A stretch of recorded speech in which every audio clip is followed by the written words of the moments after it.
Hello everybody, everything new under the sun. This is another episode of DIY, and this is making a toy cradle for my daughter. So I freely admit that this is not a very complex one, not a super pretty one, but it does what it needs to do, and your kid will probably be happy anyway. So this is for all the dads out there who don't think they can make anything super cool for toys. You don't need to.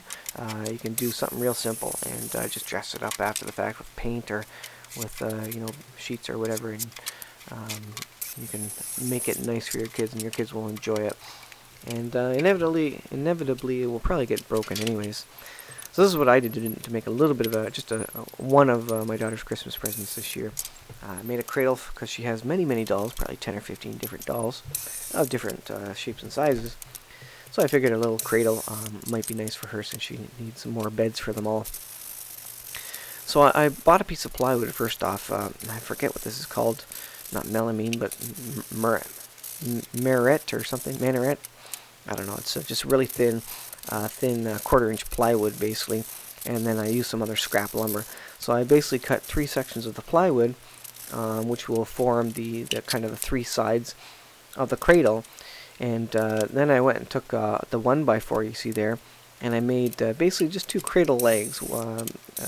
A to hold it up, B so obviously that it has legs, and B so that it would kind of shape the cradle for me. And so you see here, I didn't make it a cradle that rocks back and forth, but it's kind of reminiscent of that idea where maybe it could rock, if we did more cutting or something. But for a cradle, it's probably easier to keep it just to have flat feet on it. But it adds a bit to the nicer form if you cut that. What I was doing here was cutting the middle out to kind of make some walls where the boards on top can kind of take shape with, and I'd have something to attach them to. So you end up with this kind of C-shaped piece of wood, which are the 2 legs of it, basically. So it's very straightforward. I use a chisel to get the last piece out because I don't actually have a jigsaw, which would be nice to have. I just one of those things I don't have yet. And hopefully I'll be adding to my Black & Decker cordless tools eventually with a jigsaw that would help in projects like this. But yeah, I just traced out the other one once I had the first one kind of figured.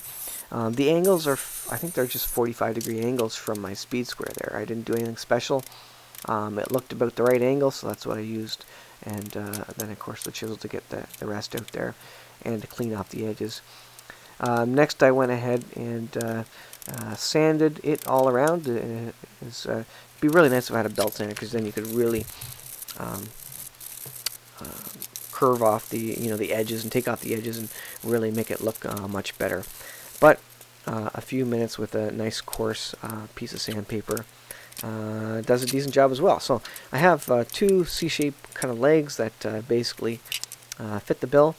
And then I did some pre-drilling, put my boards in, and then you can see the finished product there. I didn't do much more than that. That was it. So what we'll do now is my wife is going to make a little a blanket for it, and after that you won't see it. And it's kind of nice to have all natural wood. Anyways, you don't want a lot of chemicals and paints and stuff that your kid may be touching and getting in their mouths or all of their dolls or whatever.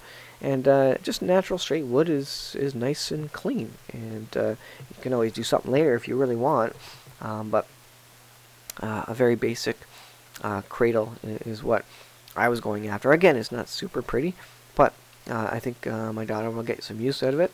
And just for the next person out there, there you go. I hope it helps the next person attempt a similar project or any other project. Doesn't matter how good or bad it looks.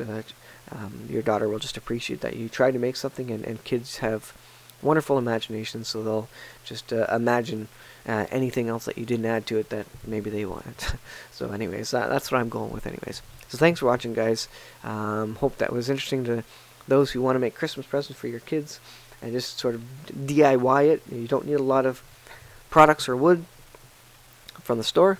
You just need your own imagination and have an idea for what your kids might be interested in that you could make yourself with your power tools. So thanks for watching again, guys, and we'll see you in the next video.